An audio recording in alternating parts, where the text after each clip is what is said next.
Okay, good morning, everybody. I just want to make sure Good my morning, slide sir. is visible. Is my Yes, it's slide? visible, Yes, sir. yes, yes, sir. Okay, perfect, perfect.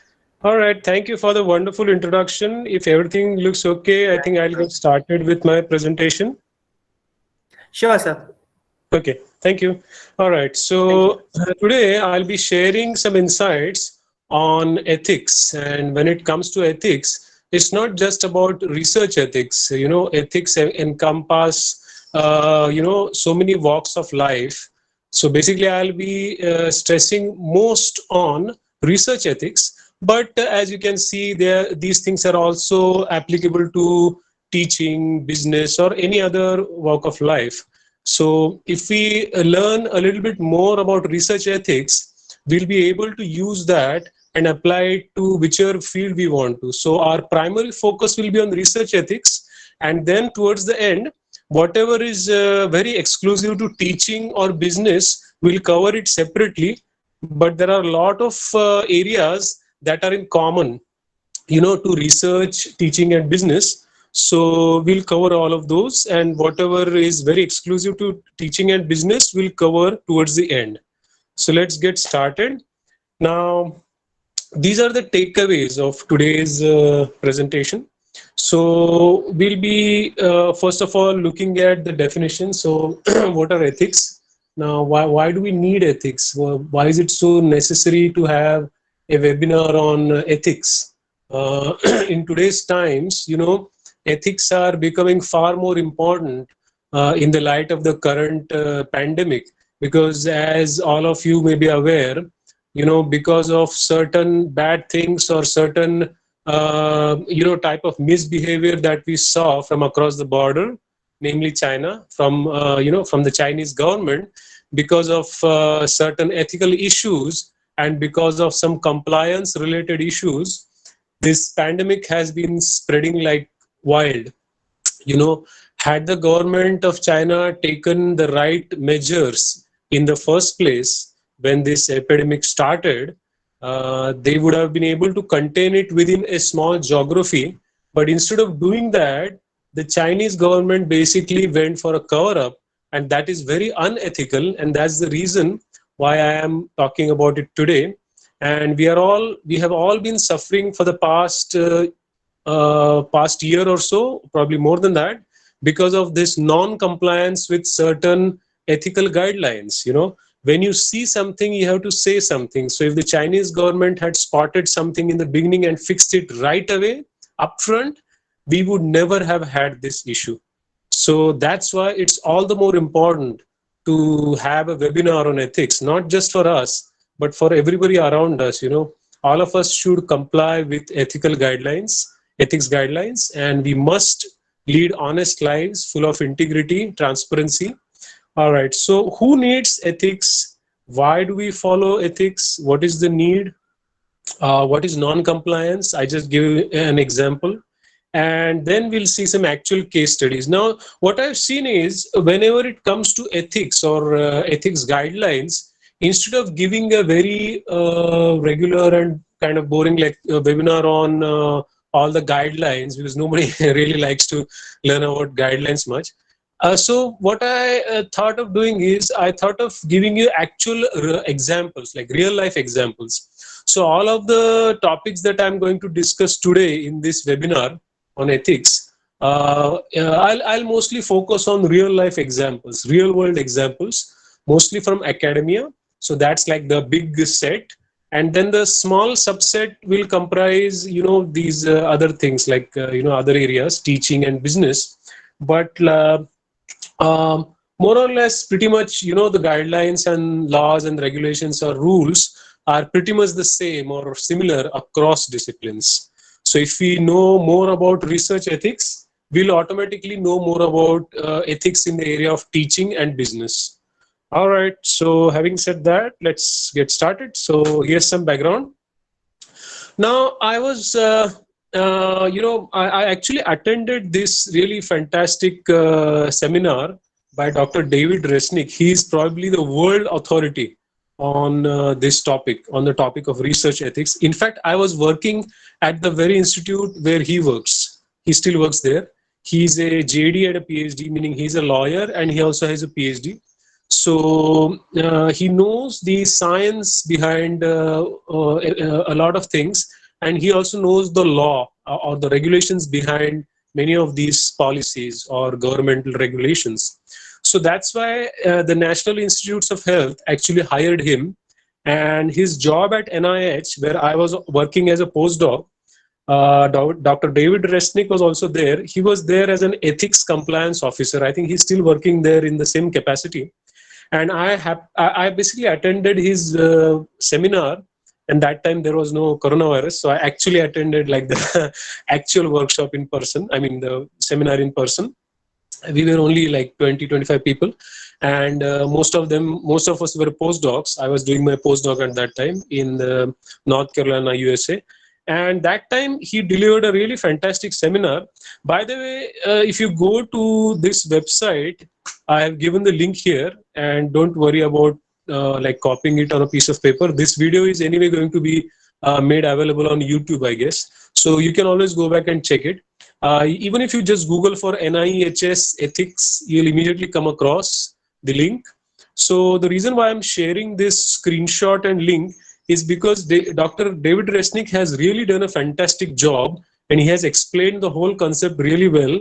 And I really like and appreciate the way in which he has simplified it.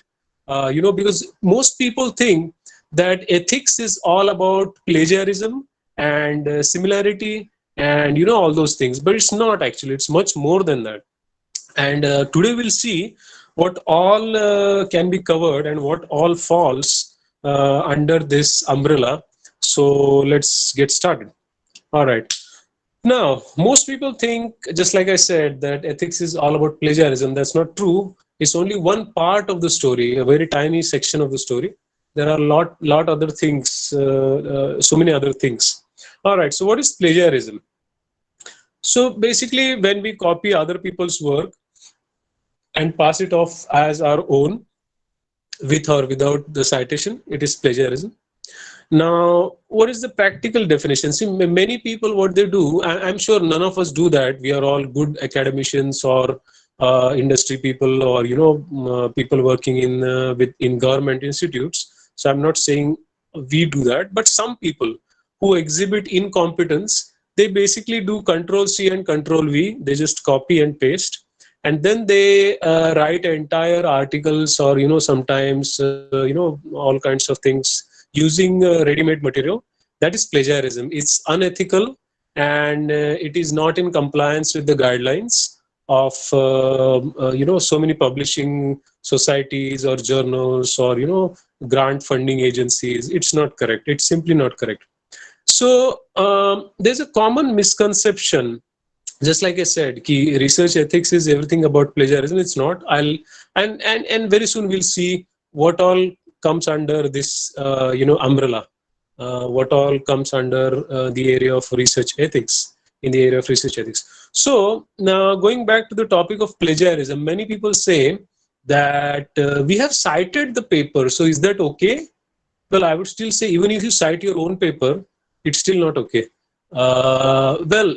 And first of all, citing one's own paper, like it's called self-citation, is actually not a good practice, because it artificially inflates your H index and citation score, and that's not a good idea.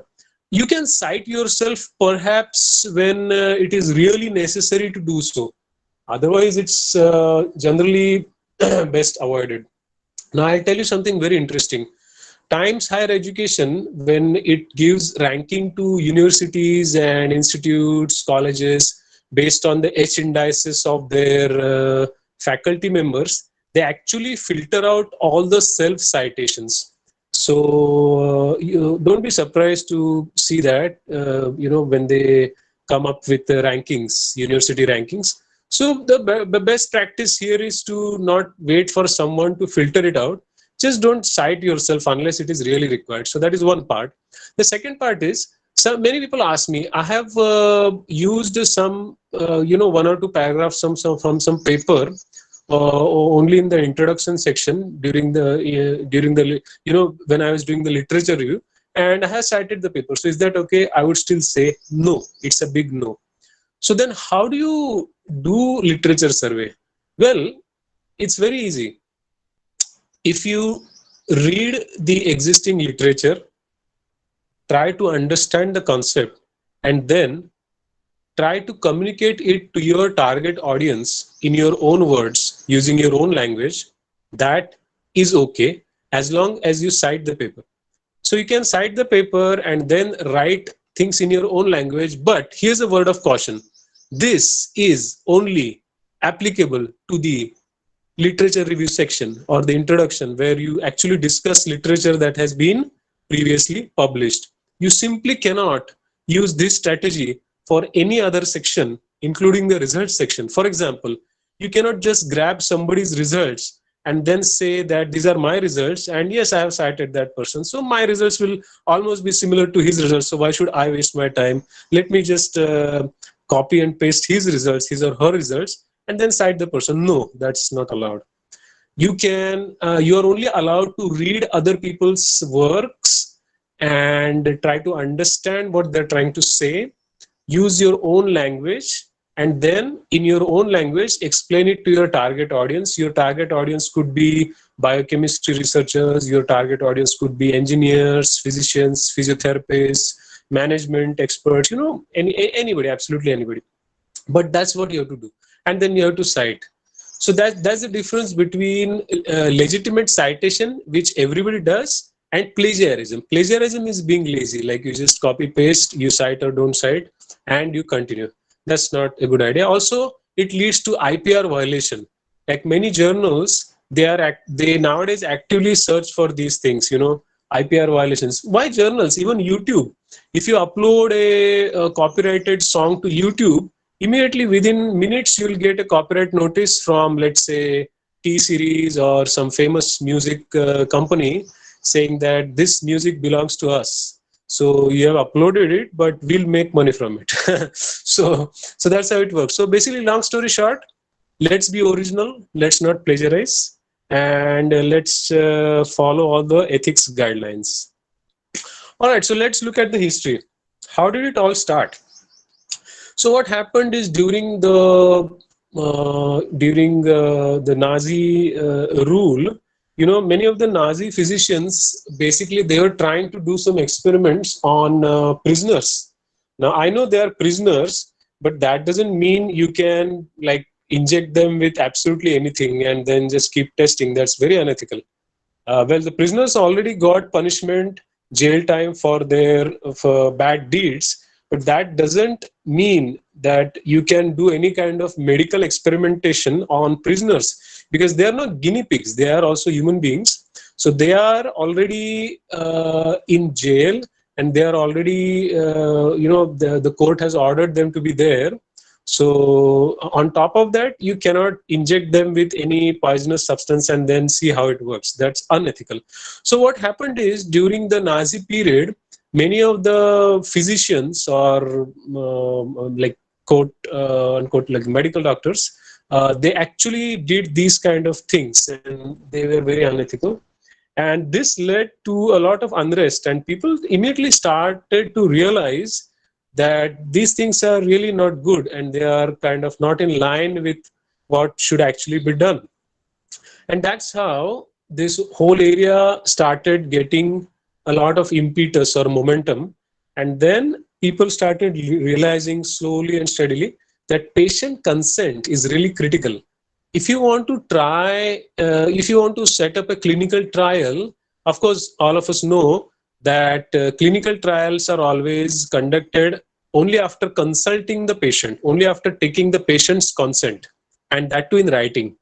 So the patient has to verbally and also in writing, with signature, agree that he or she is ready to get injected, or he or she is ready to take the pharmaceutical drugs that are currently being tested. And the person is solely, they are kind of, they won't blame the company if there are any side effects. Having said that, most of these drugs pass through, lots of clinical trials, first on animals, first on cells, then on animals, and then finally on humans. So by the time they reach the clinical trial stage, like the human clinical trial stage, they're already, it's a known fact, they're pretty much safe. So the only side effects that need to be documented can be documented after the clinical trial gets over, and that's why they go through a clinical trial. Having said that, in some cases the medications can have some serious side effects. In that case, well, we have to still have high regards for people who register for clinical trials, because in a way they are taking a slight risk, and sometimes it could be a bigger risk. But having said that, I would still encourage people to register for clinical trials, because the chance or the probability of you coming across a serious side effect is extremely low, because these medications and drugs, they go through so much rigor, so much of testing, that it's very difficult to imagine that they would produce any huge side effects. See, the thumb rule is very simple. If you take a medication for heart disease or cancer and it gives you skin rash, that is fine. That is fine. Very minor side effect. But it should not be the other way around. So if you take medication for skin rash and that gives you cancer or heart attacks, that's not acceptable. So you have to look at the risk to benefit ratio. All right. So coming back to the topic, there was a famous court case, United States of America versus Dr. Karl Brandt, and he was Hitler's physician. Really horrible job position. I mean, I don't want any of my friends to accept such a job offer. And luckily, none of my friends are doing any such things. I'm glad about that. But yeah, Dr. Karl Brandt was Hitler's personal physician, and he fought a case against the United States of America. As a result of this very famous or notorious court case, there were 7 acquittals, 7 death sentences, and 9 prison sentences. And then the good thing, the positive outcome of this, apart from the jail sentences, of course, was the birth of the Nuremberg Code. Now, whatever things we discuss about research ethics today, it's basically just because of this formulation of the Nuremberg Code. That's how it all started back then. And today we can safely conduct clinical trials. We can safely take medicines without any issue. So we have to give credit to this, Nuremberg Code, and the people who drafted the first, created the first draft of the Nuremberg Code. And that's how it all started. All right. So what is it? Now let's look at some of the basic, points that are included, or the basic highlights of the Nuremberg Code, one by one. The first one, voluntary consent of the human subject. Now, let me quickly pause and let you know, I know many of us may not be from the medicine field, but it is really important to understand what the Nuremberg Code is and the basic highlights of the Nuremberg Code, because the implications are quite general. We may or may not be from the medicine field, but still the implications of the Nuremberg Code are quite general, and they are applicable across disciplines. You could be a management expert, you could be an engineer, you could be a scientist, you could be a computer professional, IT professional, but everybody at some point or the other, in fact, in our daily lives, we will come across these things. We have to ensure compliance with ethics guidelines, and at many places and companies, there are also committees that take care of ethical guidelines. All right, so coming back to the topic. Voluntary consent of patients is required. So if anybody is registered for a clinical trial, the person has to give in writing that he or she is ready for the trial. Then whatever experiments are being designed on humans or animals, they should have some fruitful results for the society. You cannot just randomly do some testing, like tomorrow I think of an experiment. Let's try injecting petroleum into some person, and the person will give accent, and the person will say, okay, I'm fine with it, you can inject some petroleum into my blood. But what's the point? There is no point. Why are you doing the experiment? There has to be some reason, some logic behind it.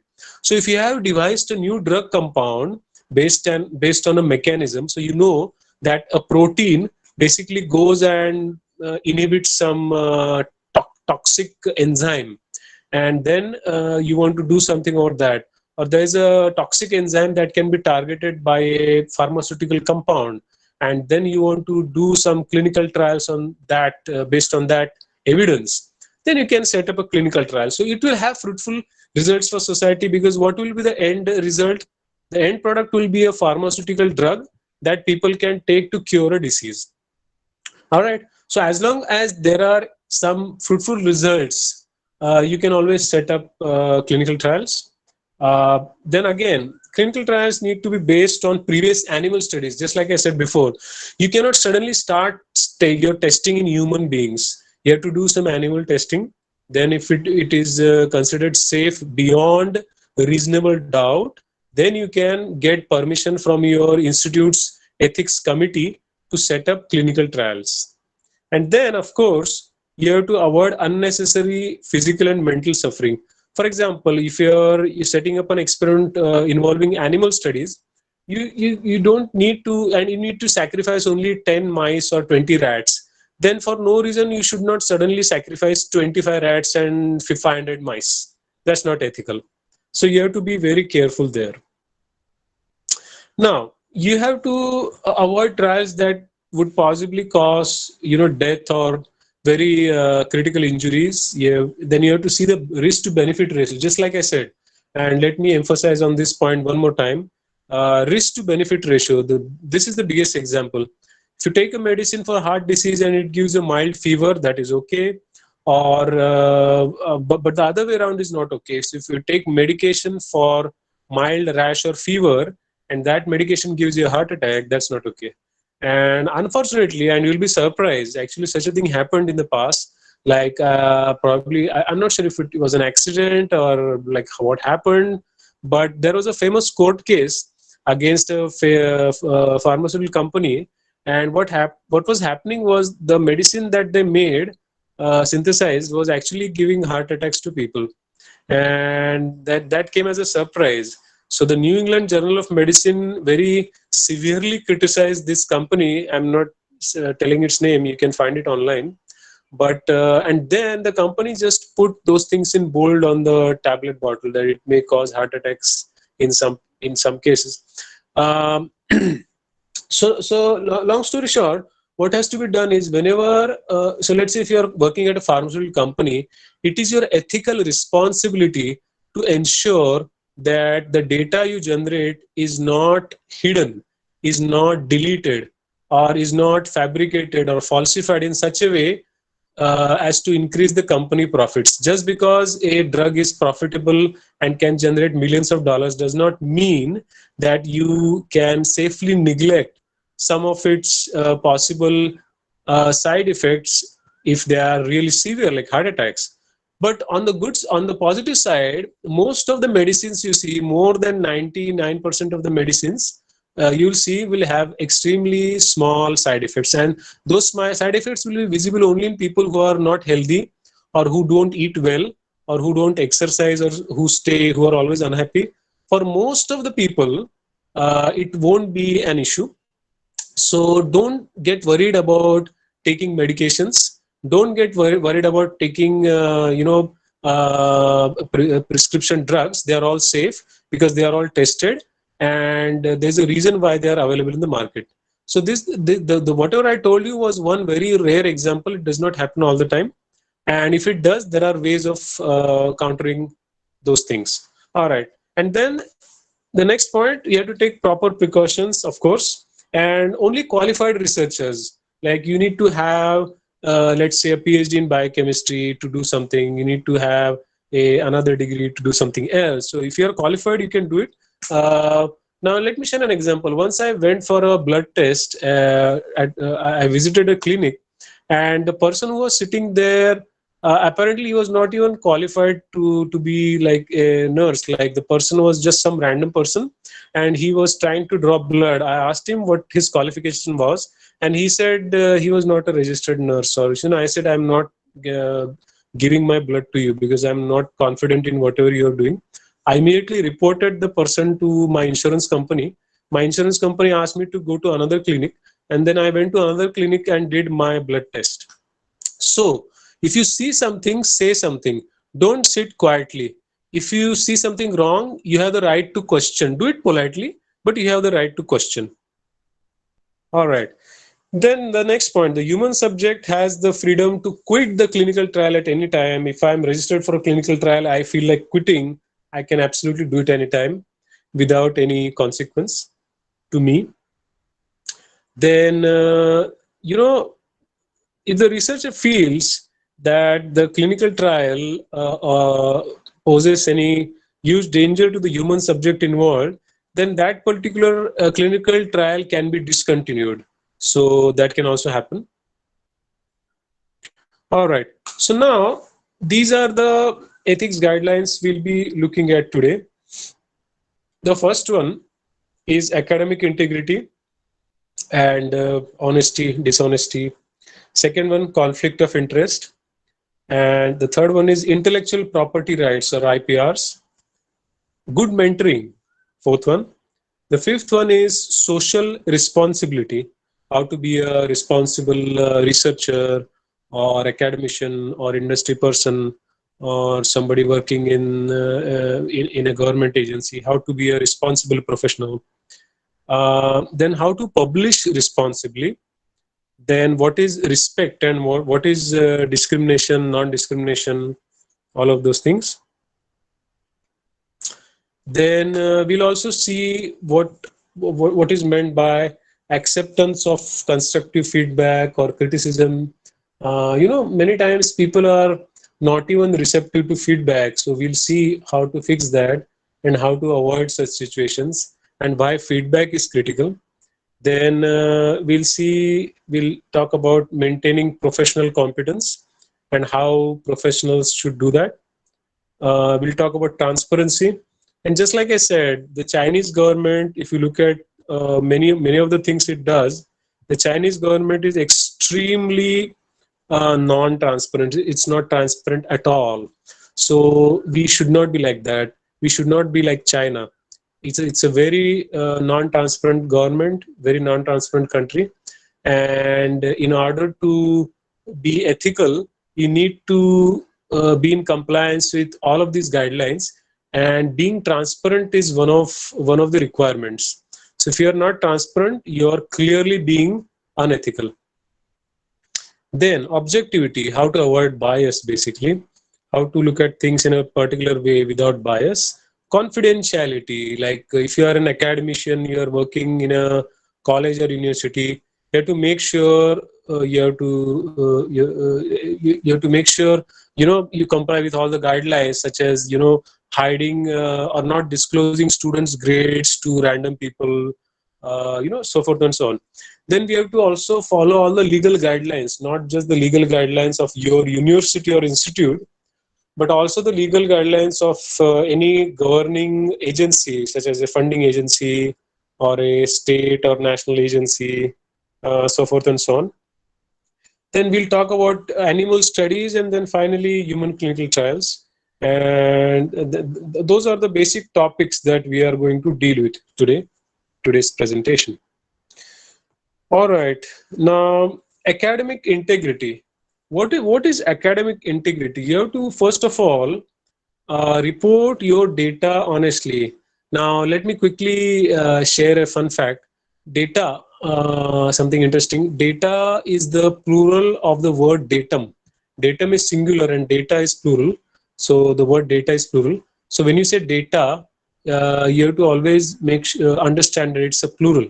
So you have to say the data were collected, not the data was collected. Many people make that mistake. You have to say the data were collected. So in this case, the data that were collected, if at all they were collected by the Chinese authorities, the data were never shared with anybody. China right now, it is selling their vaccines to the world even without disclosing the data from clinical trials, and they are extremely horrible people. I openly condemn China. I don't like that country, not because of any personal reasons, but because the country does not follow any ethical guidelines. It's the worst form of government in the world. So we should not be like China. We should never be like the Chinese government. We have to report our data honestly as responsible researchers and academicians or industry people or people working at a government institute. We have to report all of our data honestly. Then we should never lie, fabricate, falsify, or misrepresent. Data fabrication is a very serious offense. What happens is, if when somebody does data fabrication, it does not lead to the advancement of that field. The person may temporarily benefit from that fraud, but eventually the person will get caught at some point. Because what happens is, I'll give an example. Let me share an example from South Korea. A very famous researcher, now he's a very notorious researcher, and I think he's in prison. But back then, when he was quote unquote famous, he actually fabricated some data and published his so-called findings in Science, which is a very reputed journal. And then eventually people found out that they were not able to duplicate his experiments. And then when a lot of people from the scientific community started complaining, eventually Science retracted his paper and he actually got arrested because it was a huge fraud, massive fraud. So that's why you should never fabricate or falsify data. I'll share one more example from India. Yes. A very famous vice chancellor actually did something during his PhD or postdoc, and he did some fabrication. And when he became the vice chancellor, 10 years after he became the vice chancellor, his mischief got caught. And at that time, he got fired within one business day. So what I'm trying to say here is, if you are about to, I mean, not you as in you or us, but if somebody, one of your friends is thinking about going in that direction, it is your duty, or it is rather our collective duty, all of, our duty to stop him or her from going in the wrong direction. So we have to be ethical, we have to show integrity, honesty, never falsify, fabricate, or misrepresent.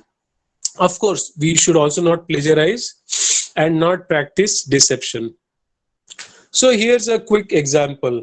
I'll give you a couple of seconds. Just go through the example and then read the question. And you don't need to share the answer with me.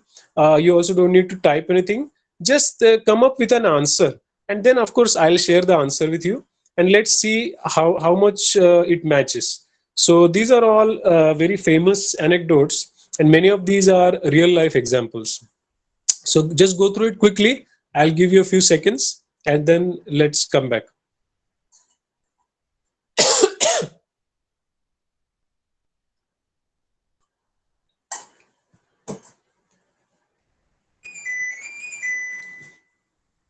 All right. So what's happening here? Dr. Quickfast is basically a PhD advisor. He's guiding his PhD student, Mr. Slow Study. And Mr. Slow Study is almost done with 95% of his research work. 5% is left. So Dr. Quickfast is in a hurry. He wants to publish his paper in Nature because he wants to be the first person to publish. So he says, "Arey, wo kya thoda sa 5% hai, wo thoda adjust kar do. Let's manipulate quickly." And he doesn't say it openly, but he gives some hints to the students. Ki, okay, just show that it's like this and just show that it's like that, and give me some data by tomorrow. So poor PhD student, what he does is he's in a dilemma. Like, should he really manipulate, fabricate his data, or should he go and the honest way? What should he do? So what should Mr. Slow Study do? Clearly, the answer is very clear. He should not fabricate.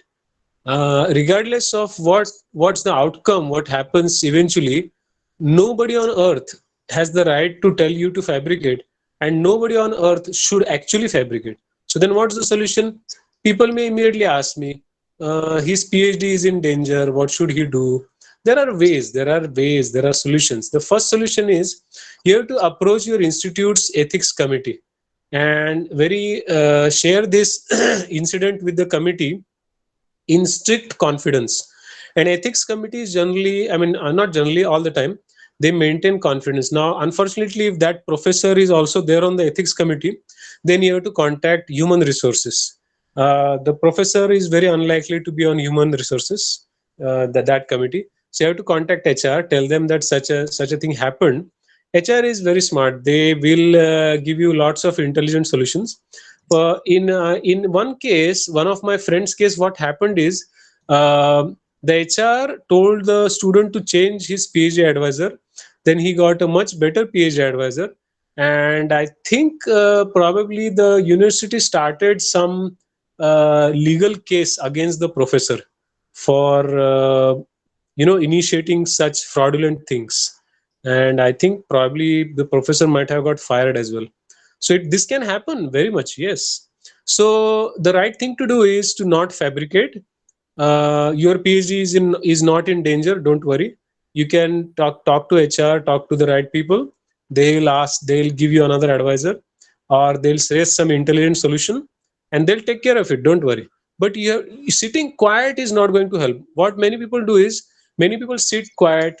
They get blood pressure. Some people die. Don't do that.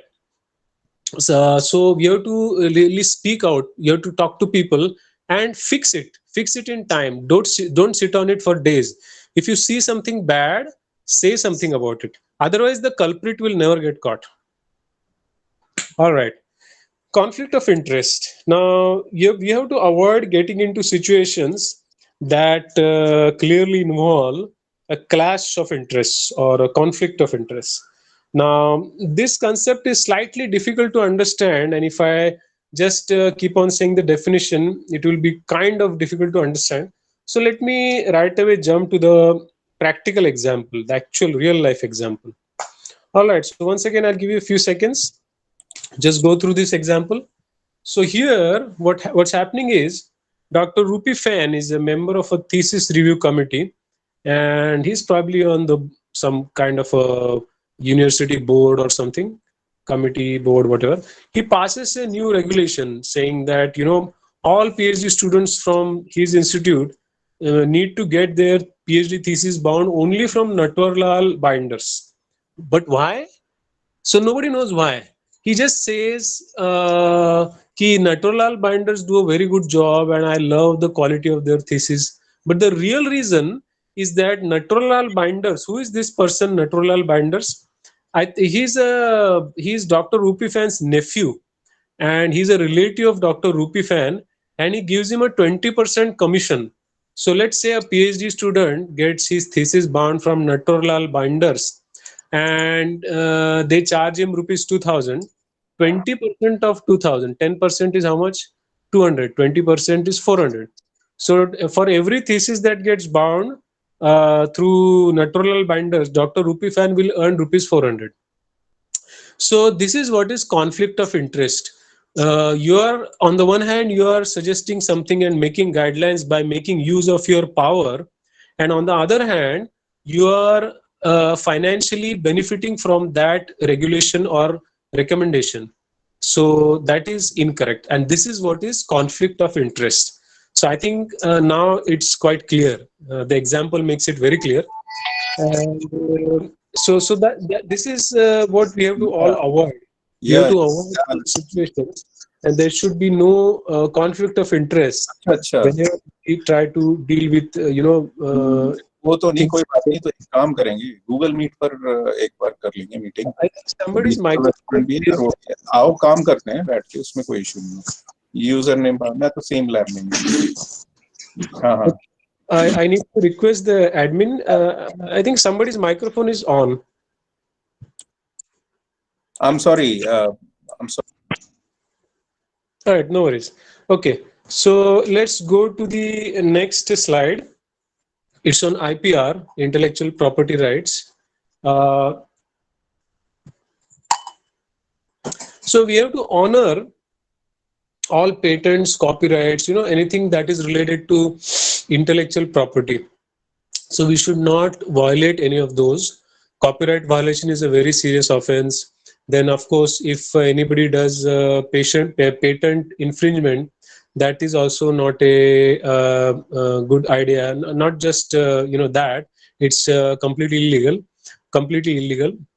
And we should never steal other people's work or plagiarize or use somebody else's published data. So let's say if you go to a conference and a researcher shares his or her unpublished data at the conference, and then within a few days you publish a paper, you, not as in you, I mean, don't take it personally, one of based on that unpublished data, based on those unpublished data, then that's not ethical. That is a violation, because the intellectual property right belongs to that researcher. Not only that, so first of all, it's plagiarism, then it's IPR violation, and that's why it's unethical at so many different levels. So we have to avoid that. So let me give you an example, a practical example. So Dr. Patentwala, and just pay special attention to the names that I'm using. There's a reason why I'm using those names. So if you just pay close attention. So Dr. Patentwala, he files a patent for a new drug that he has developed. So he's very happy his patent gets granted. No, I'm sorry, he doesn't get it granted. He just decides to file a patent. And then he throws a party because he's about to file a patent. And suddenly Dr. John, who has some vested interests, he has some financial interests in that drug. He suddenly approaches Dr. Patentwala and asks him to share some details about his patient. So should Dr. John be requesting that? What do you think should happen? So in this case, clearly, Dr. John should never be putting up such a request, because if a person is filing a patent, there is a lot of secrecy around a patent. And there's a reason why there is secrecy, because there's no point in filing a patent after disclosing it to lots of people. Because, the idea is out there, anybody can quickly file another patent, and before this person even thinks of filing a patent, that person may suddenly go and file the patent before this person. So if you're trying to file a patent, just make sure you don't reveal anything to anybody. Now, some people say that I'll make them sign a non-disclosure agreement. Well, okay, yeah, you can always do that. But the best policy is to not disclose unless really required and unless you really trust the person. Otherwise, in most cases, just talk to the lawyer and that's it. Don't talk to anybody else. All right. Now, good mentoring. Now, this is a very critical area. This area needs a lot of emphasis, because as responsible academicians and as responsible researchers or industry people, we need to help our student community.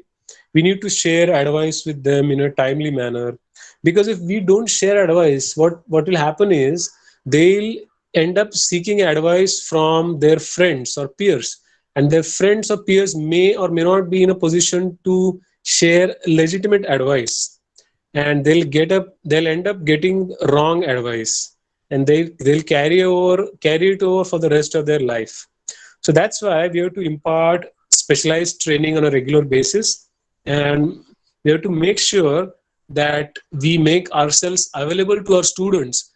I'll give an example.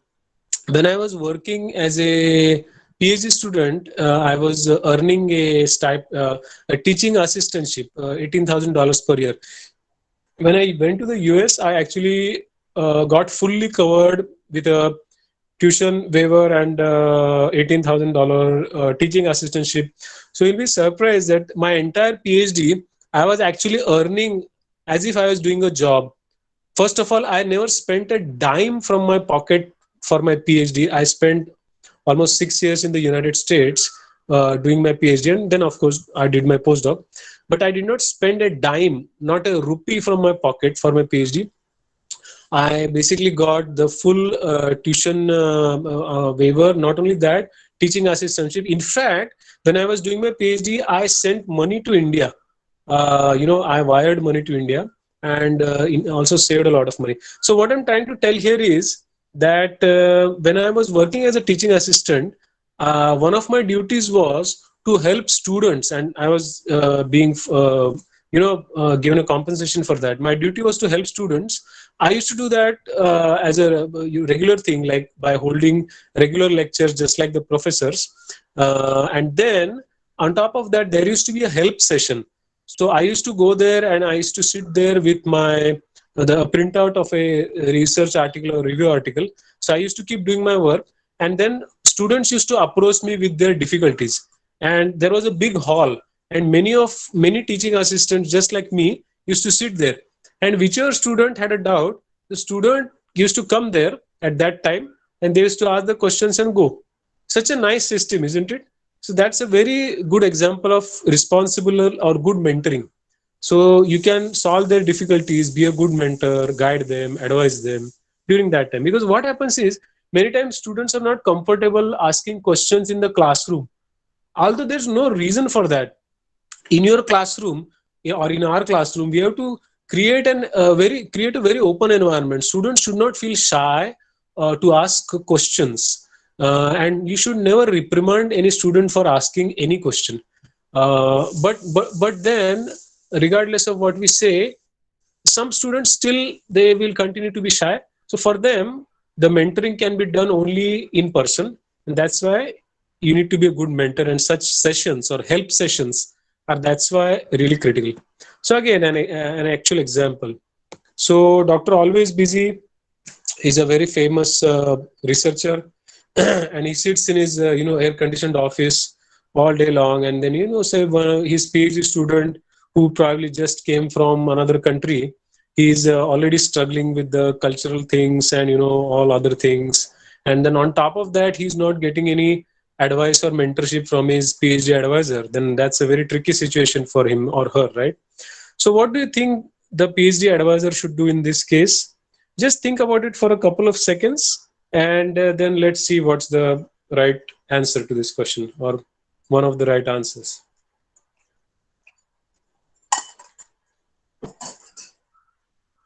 So clearly, in this case, Dr. Always Busy is at fault.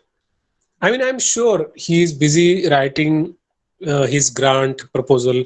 He's working on his, probably working on his grant application. Yes, sure. But then he also has one more responsibility. He has the responsibility of coaching and training and mentoring his PhD students. If he doesn't do that, he's failing. He's massively failing, and he's not only failing, but he's being unethical. Because being a good mentor is a part of the ethical guidelines, the ethics guidelines that are stipulated by any institute. You have to be a good mentor. If you are working at a company, you have to be a good leader, you have to be a good CEO, you have to be a good manager. If you are working at an academic institute, you have to be a good teacher, you have to be a good mentor. So if he doesn't do that, then he is only partly fulfilling his duties for which he is getting fully paid. And that is unethical. So long story short, no doubt PhD advisors are busy at times, but then even then, it is their moral responsibility to find some time to give some meaningful advice and training to their PhD students. So that's the solution in this case. All right, the next point, social responsibility. Now, whatever experiments we design, it could be from any field, biochemistry, medicine, engineering, technology, any field. Whatever experiments we design, they should not cause any harm to society. And you should also not advocate something strange. Like, for example, a very famous physician in the United States was advocating something very strange. He was telling people to not get vaccinated, which is very strange suggestion. All of us need vaccines. Vaccines are there for a reason. Now, even this coronavirus vaccine, we have to get vaccinated. Unless and until all of us get vaccinated, there will be no end to this pandemic. So we have to ensure compliance with all of these guidelines. We have to be socially responsible. Wearing masks and following social or physical distancing is also a part of social responsibility. We have to wear masks, we have to follow physical distancing, and we have to take the vaccine. All of these are very critical things. Because if you don't do this, you're being socially irresponsible. I mean, not you as in you, all of us, including myself. So that's why I wear a mask, I follow physical distancing, and whenever I get a chance to get the vaccine, I'll get it. So that's because I want to be socially responsible. I'll share one more example, an actual example from the area of biomedical research. A few years ago, some biomedical researchers, they said that we want to publish a paper in some very high profile journal, a paper discussing about a possible mutation in a virus that can make the virus more lethal or more toxic. So then there was a huge controversy, there was a huge debate on this topic, and some scientists were in favor of this, and some biomedical researchers were against it, and most of them were actually against it. The reason being very simple: what if some strange person or antisocial element or somebody from China gets hold of this strange research paper and decides to actually make a virus based on that knowledge? Isn't it going to cause enormous harm to society? Yes. So that is an example of being socially irresponsible. So I don't know what happened to that paper. Most probably it got rejected. I hope it got rejected. And then, yeah, so, but that's an example. All right, so let's see one more example, which will make it very clear. Now, Dr. Great Guy, he is somebody from the field of aviation, aviation industry and aviation technology. And he invents some really fantastic lightweight conducting material. And this material is of huge, enormous use to the aviation industry, the airline industry, Boeing, and what's the other company, Airbus. They're going to benefit enormously from this invention, and probably he's thinking of making a lot of money from that. But then his colleague mentions to him that he needs to make a small change in the reaction procedure, because if he doesn't make that change, then the Mexican gangs, the Mexican mafia, can misuse his invention for some very strange purpose. So he gives him some very critical feedback, very necessary feedback. But then, what should Great Guy do?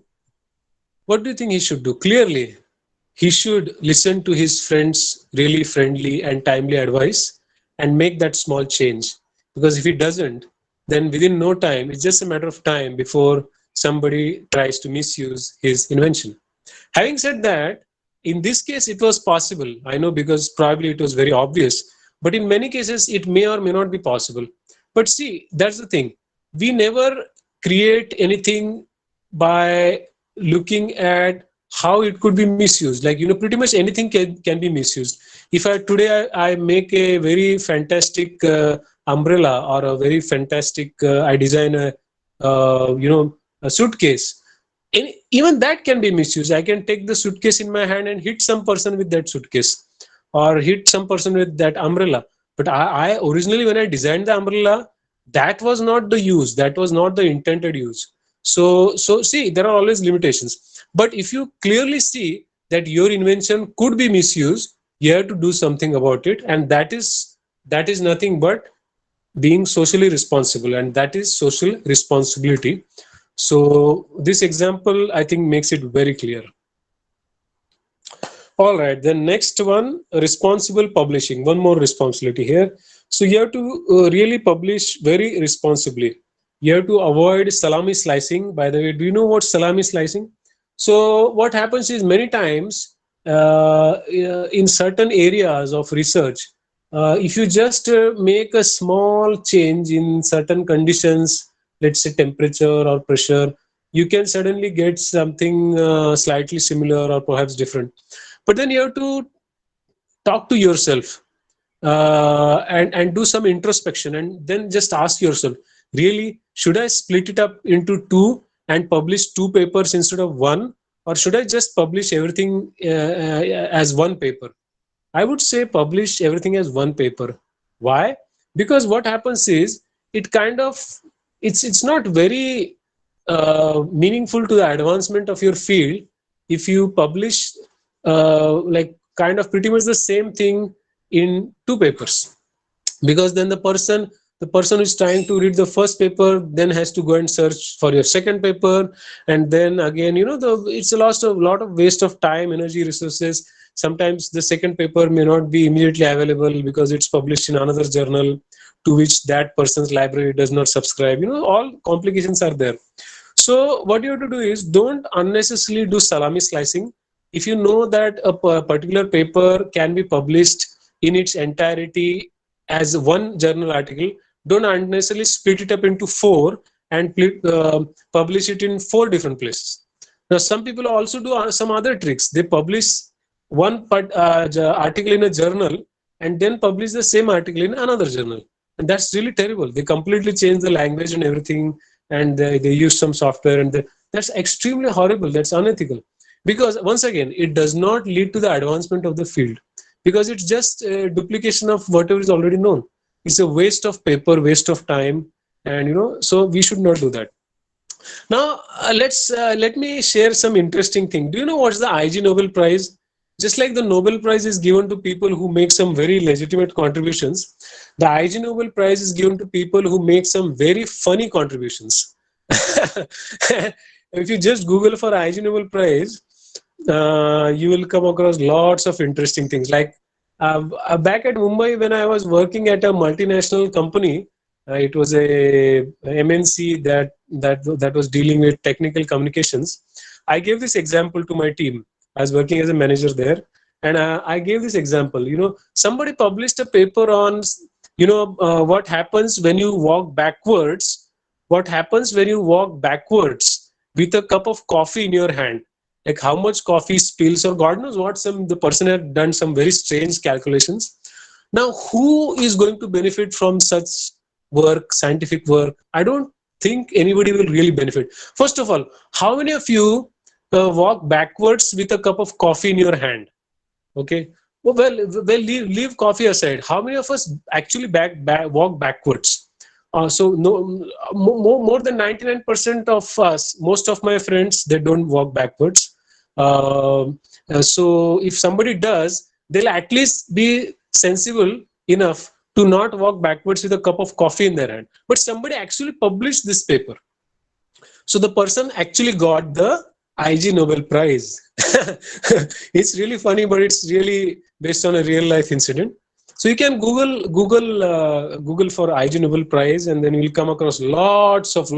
I was like laughing like crazy when I went to this website, and the papers that they have published, they are really mind-boggling. I'm saying it in a slightly negative way, but yeah, that's how it is. So we have to make meaningful contributions. All right, so let's take an example. Look at an example. So Mr. Rapid Fire is obsessed with citations. So that's the trick. So see, what many people do is, instead of getting 10 citations for one paper, if they split it up into 4 papers and each of those gets 10 citations, instead of getting 10 citations on Google Scholar, they'll get 40 citations, right? Such a straightforward thing. But no, that's unethical, and it is called salami slicing. It's a very unethical practice. So you should never do that. You have to, if whenever it is legitimate and possible, you have to always publish your work in its entirety as one full, complete research article, and don't salami slice it into different articles. So the question is this an ethical way of earning citations? No, it is unethical. It is like you're artificially boosting your citations, and it's really bad. It's as bad as self-citation, as bad as that. So don't do that. Publish your work in its entirety in one place, unless clearly there is a reason not to do so, in which case, of course. So let's say if you finish doing something, and then the reviewers say that, you should also do this, and then you clearly see that you need research equipment upgrades worth $1 million, and probably you'll get a $1 million grant in the next 6 months or so, but you cannot do it now. Then you can tell the reviewers that yes, that's a very good suggestion. However, currently we do not have the facility to conduct these experiments. Therefore, we will conduct these experiments at some later time point, and at that time point we will publish the paper separately. That is legitimate, that is perfectly fine. But don't ever intentionally split up a paper into 2 or more pieces just to get more citations. So that is what I mean by responsible publishing. And this is just one example. There are many other examples, and wherever you see that people are being irresponsible by publishing irresponsibly, you have to think about this clause or this highlight or this point. All right, then respect. You should always respect yourself, you should respect others as much as you respect yourself. By others, I just don't mean your colleagues, I also mean your students. So if you are a PhD advisor, you have to respect your students. Everybody deserves respect. Nobody on this earth deserves to get insulted.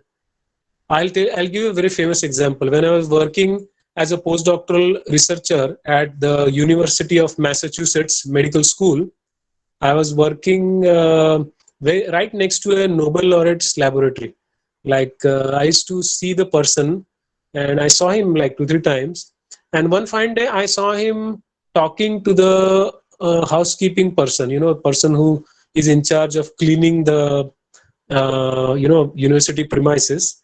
The Nobel laureate was talking to him. Not just that, both of them were having their coffee together. They were just chatting something, and they were having their coffee together at a table. Surprised, right? Yes, but that's what happens.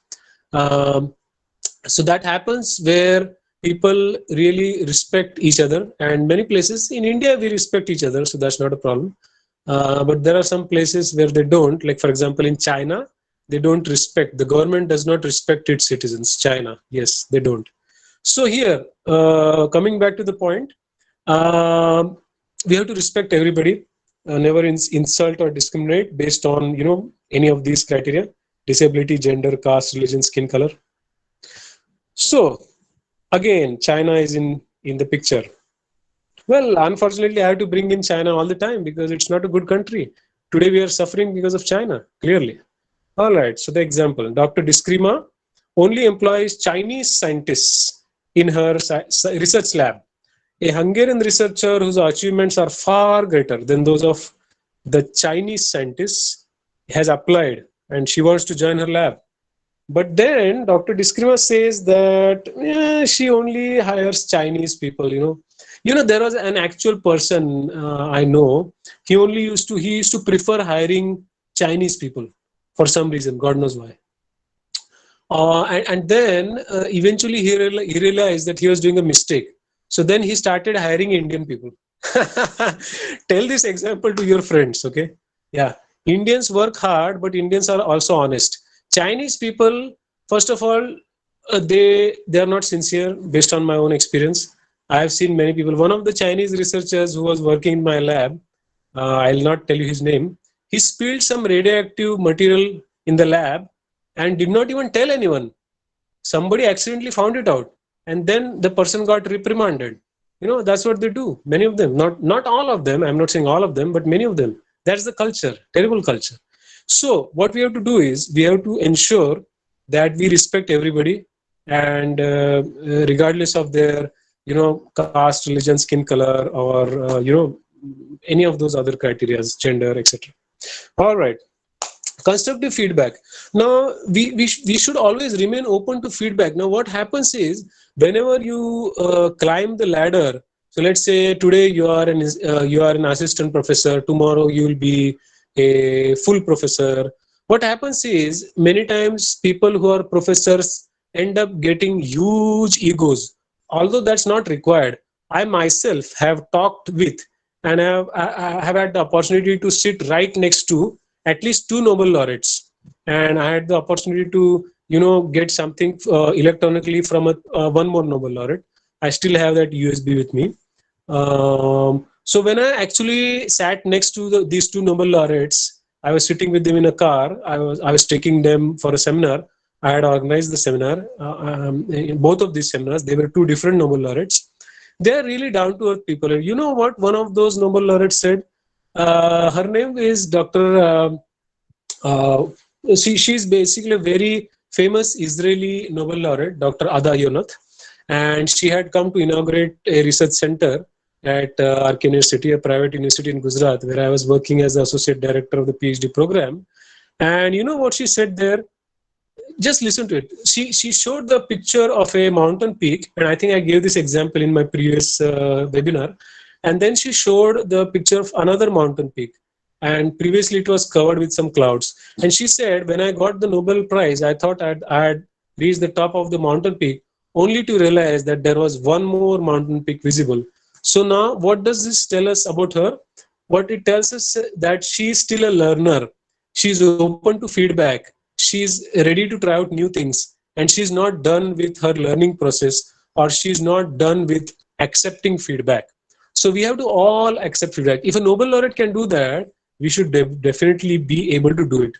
Never punish anybody for questioning you, and never punish anybody for giving you legitimate feedback. Never get angry on people just because they give you feedback. The reason why they are giving you feedback is because they're trying to contribute to your progress. View it from that angle, from that perspective. All right, so constructive feedback, here's an example. Dr. Professor Rijit Guru delivers a seminar on biotechnology, and some master student asks him a very difficult question. He's not able to answer it.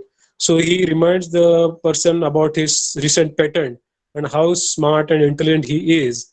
And should we do this? No, not at all. Should any one of us do this? Not at all. It's perfectly fine if you are not able to answer a question.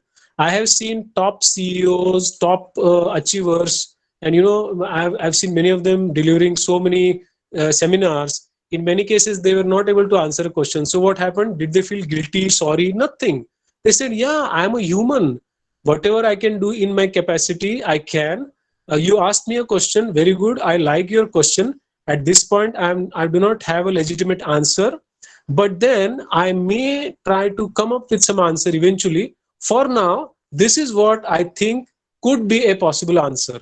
And then with all this huge introduction, the person says something meaningful. And in fact, in many cases, it is actually the answer. But just that the person is so humble that he says this may or may not be the right answer, but let me make an attempt. And actually it may or may not be the right answer, but the person makes a very valid and legitimate attempt. So all of us should attempt to answer. But if you don't know the answer, never bluff or just tell something wrong. That's one thing. And the other thing is accept feedback. And nobody is so perfect that they know the answers to all questions. That doesn't happen. So it's perfectly fine if you don't know the answer. If you know the answer or partly know it, make an attempt. If you fully don't know the answer, just say that that's not my topic. I don't know anything about it. All right. So then maintaining competence. Now this is again very important. What happens is when we climb up the ladder, we tend to develop some egos. You or someone else, all of us. It's a human attribute. But we have to override it. We have to overpower it. How do we overpower it? We have to be a constant learner. We have to learn from every single person that we come across every day. And that's how we maintain our competence. Now, one way of doing that is by taking courses online, by registering for webinars or specialized training sessions, nowadays online because of the pandemic. But hopefully physical workshops, when the pandemic gets over, by the time we vaccinate ourselves, all of us get vaccinated, probably that time it may get over. You still need to wear masks and practice physical distancing for a while until we are really sure about things. But coming back to the topic, we have to maintain our we have to maintain our professional competence. Now, Dr. Arnold spends a lot of time writing manuscripts, but they get rejected because of his very poor technical communication skills.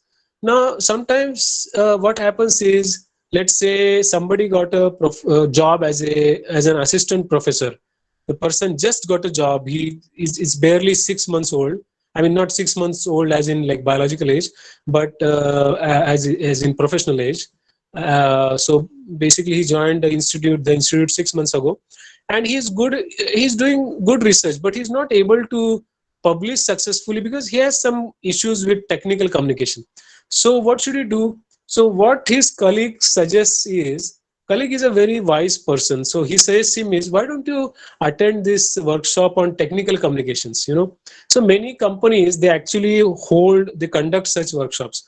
So back at Mumbai, when I was working at a technical communications firm by the name Crimson Interactive or Inago, and by the way, I also freelanced for Cactus Communications or Heritage. They both of them, they conduct similar sessions. You know, they teach people a lot of things about how to communicate, you know, how to draft manuscripts, how to write grant proposals. They actually hold training workshops. So why not attend those training workshops? There should be no ego issue. You can always be a learner, learn something new, and then apply it and try to draft your manuscripts or grant applications based on that specialized knowledge. Why not? So the answer to this question is, what would you suggest to Dr. Arno All? Well, the answer is easy. He should attend the training workshop and try to, you know, get some new skill sets. That's what he should do. And that's what all of us should do. Transparency. So again, we have to be transparent regardless of where we are working. We could be in government, government institute, academia, industry. We have to be transparent. We have to document everything that we did systematically, and we have to document and we have to disclose all information in a very timely manner. And let me share an example. Again, China is in picture. Why? Because yeah, they are not transparent, unfortunately. Yeah, so example, the Chinese government hides all data pertaining to the origin of the novel coronavirus using its extremely manipulative muscle power. We all know this. Nobody talks about this in open, but we know this, and I am not afraid to talk about it in open. Tomorrow, if somebody from China comes and does something to me, I don't care. But I'll not stop telling the truth. And the truth is that the Chinese government did a very sloppy job. They completely tried to cover up everything when this pandemic began in Wuhan. And if had they contained it back then, we would not have been suffering today. So what happened there? Coming back to our topic, the Chinese government did not show transparency. Back then, उसी time बताया होता तो लोगों ने आज तक कोई हल ढूंढा होता.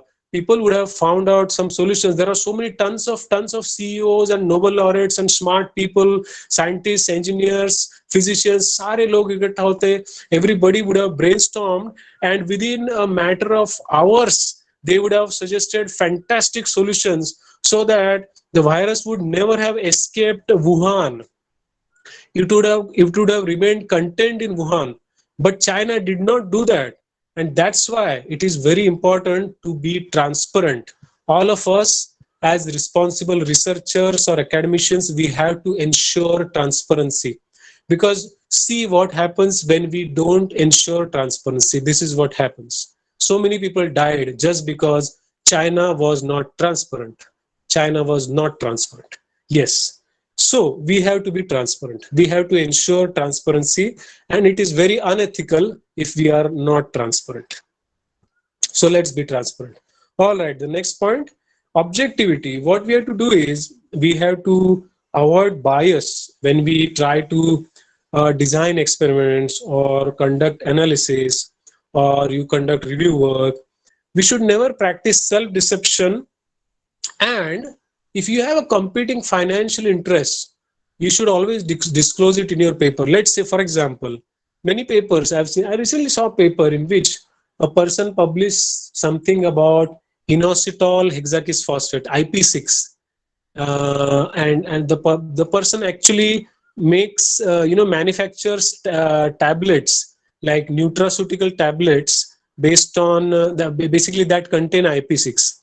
So the person clearly said at the bottom of his paper that he has competing financial interests.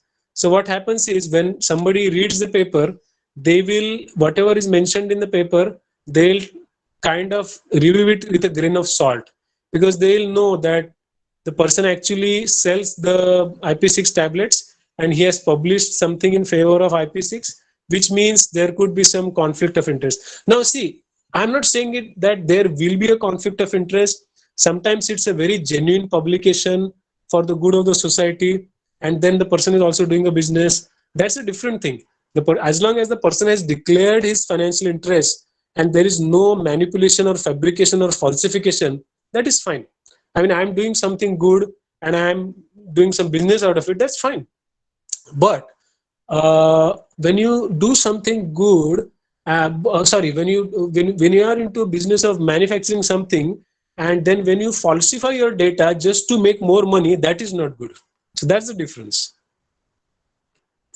Now, again, back to China. So, example, a Chinese scientist selects data that favor the story he's trying to narrate and conveniently ignores all other important data points. Question: clearly, this is wrong. What's the issue here? Well, the person has to be objective.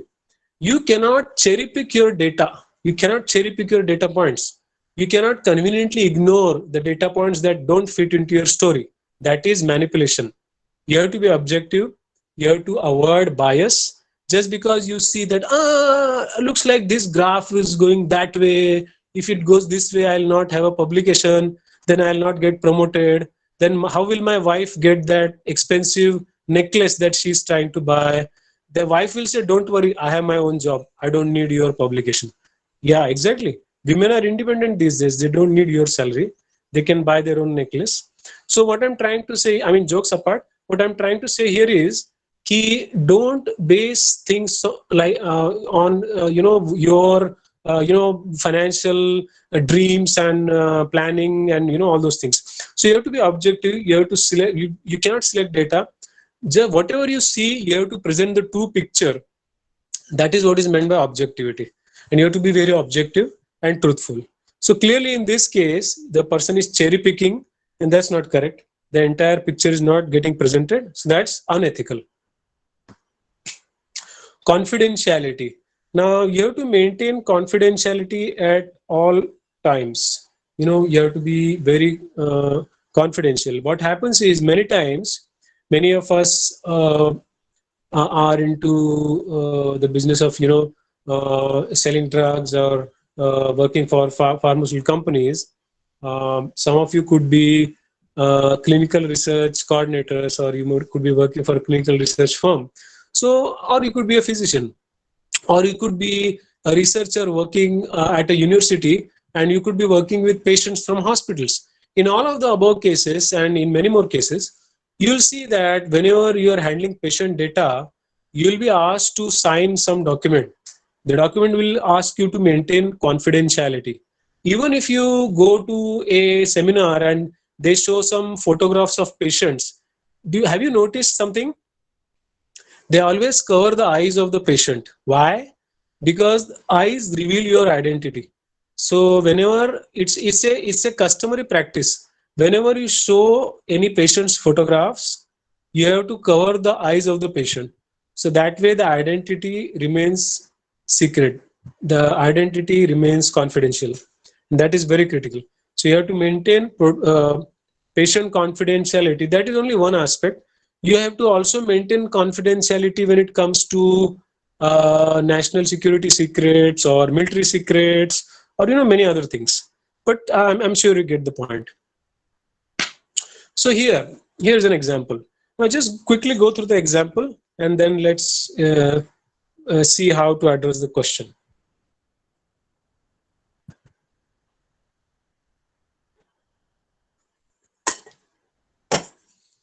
All right. So here, a cancer patient decides to register himself for a clinical trial. And what happens is the patient starts getting some major benefits from the drug. So this particular physician feels proud of his because of his achievement, and he decides to throw a party. During this party, unfortunately, he announces the name of the patient. He says, my patient named Jacob or whatever, John, got a lot of benefits from this medicine. And, I'm the person who actually, I'm the person behind this medicine. I asked my organic chemistry PhD student to make the medicine for me. And today, see how successful I am. Don't do that. You have to maintain confidentiality. The patient name, anything related to the patient, should never be disclosed. Now, there are some legal guidelines in place.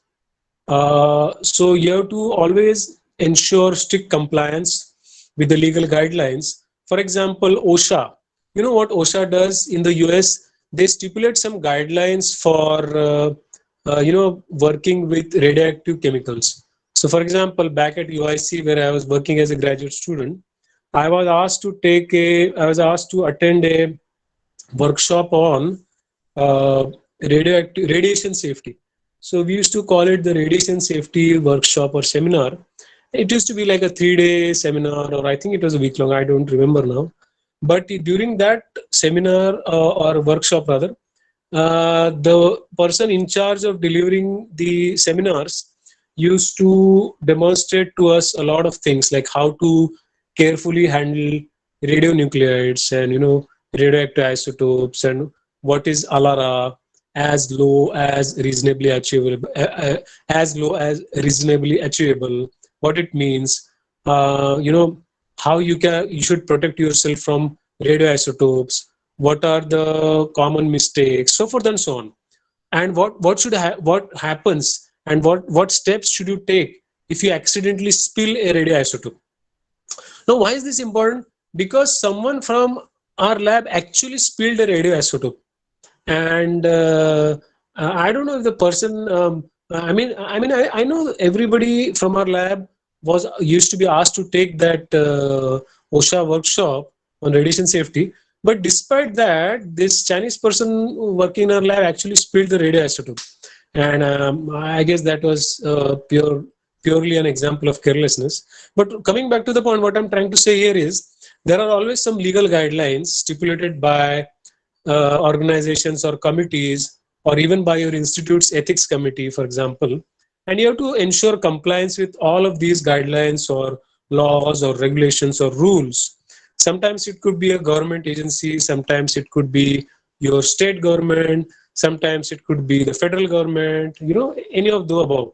But you have to ensure perfect compliance with all of these.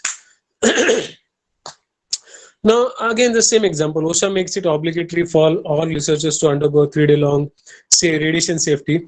But then Dr. Fasti says that, he strongly feels that his students should not waste their time in attending such workshops. And then, just like I mentioned, one of his students accidentally spills a bottle of radioactive material on his clothes. Now, what's the problem here? See, first of all, the student has no idea what to do when a radioactive isotope spills on his clothing. So then what if tomorrow, unfortunately, the student gets cancer? Because many of these radioisotopes, they can in fact trigger the onset of cancer.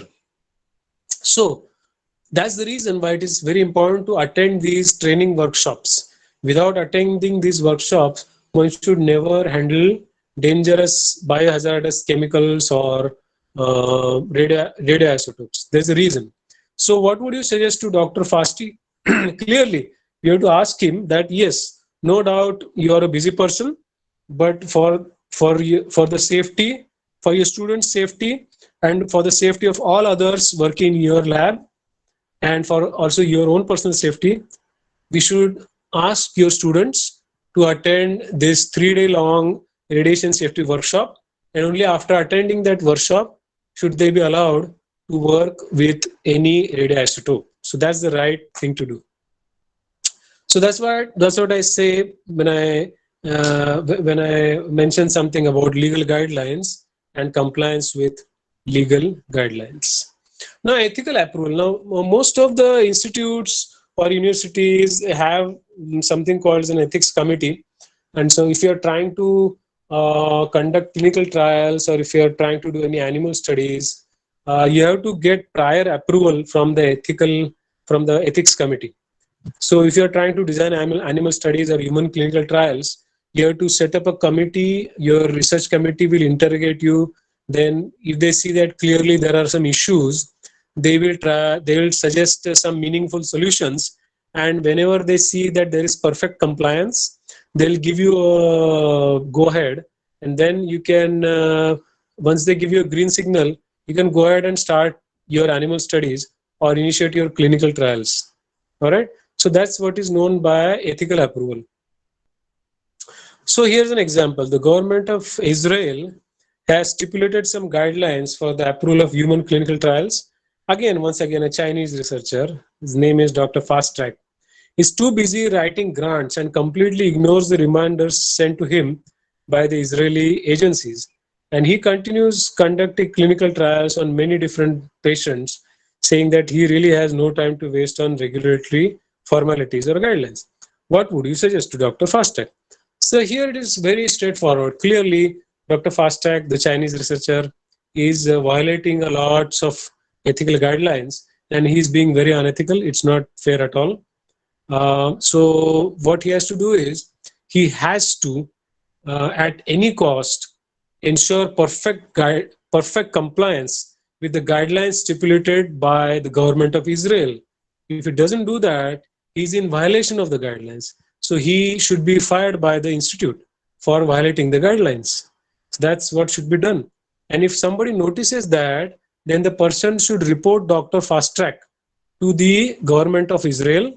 But before doing that, he or she should report him to the ethics committee of that particular university. And then the ethics committee takes it over from that point, and then they report the person to whatever agency, to the concerned agency. But that's the right course of action in this case. All right, so I think we are almost at the end of today's webinar. Now let me quickly highlight a few other things. Now, everything, most of the points, most of the important points pertaining to research ethics are over. Now I'll be highlighting a few important things pertaining to teaching ethics and business ethics. Now I'll not repeat whatever I've already said previously, because see, although we are talking about teaching ethics and we'll be talking about business ethics, these are not separate areas. There are lots of overlaps, by lots I mean almost like 99% there's an overlap. But what I'll do is I'll only highlight the few areas that are different, and I'll still emphasize on a few common areas because they are important. They may be in common with the research ethics, but nevertheless, I think it is my duty to emphasize on those because of their importance. All right. So first one, we have to resolve, as responsible teachers, we have to quickly find fixes to issues that students are facing, and you have to do it in a timely manner. You cannot say that, yeah, that student has a problem, let me try to fix it in the next 6 months. No, you have to do it within hours, minutes, or days, whatever is reasonable, and you have to fix it, and you have to fix it using your expertise and your authority. Then you have to ensure that all the student information, like there is so much of information available with you, students' personal information, their mobile numbers, their email addresses, their grades, all of these things you have to keep confidential. Because what happens is, let's say you have a data set of 300 students, and over a period of 10 years, you have the email addresses and phone numbers of, let's say, 3,000 students. And one fine day, you accidentally leave your computer open, and some marketing person comes and hacks your laptop, and he steals the phone numbers and email addresses of 3,000 students. And many of them could be Gmail addresses. They may not be institute addresses, so they may still be working. Phone numbers, of course, we don't keep changing them all the time, so they'll still be working. And then the person uses it for a marketing purpose. No, so that can happen. So that's why. So this is just one reason, but there could also be many other reasons. So that's why you have to we have to ensure that whatever student data you get, you have to keep it confidential.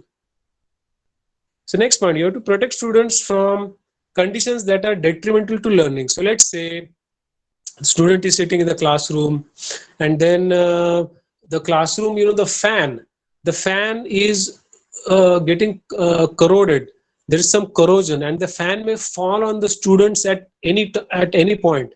The fan is almost like shaking from side to side, and the fan may fall and the fan may end up hurting or even killing some student, unfortunately, or a professor or an administrator or whoever, staff member. So what you have to do is, as soon as you discover something that is not so much conducive to learning, and in fact is detrimental to learning, you have to do something about it. When you see something, say something. When you see something, do something. If you sit quiet, it's of no use. It's tantamount to contributing. It's quite equivalent to contributing to a mischief, because intentionally, because you knew that something bad was going to happen, yet you did not take any action. Inaction is tantamount to negligence, and it's unethical. So when you see something, say something. When you see something, do something about it.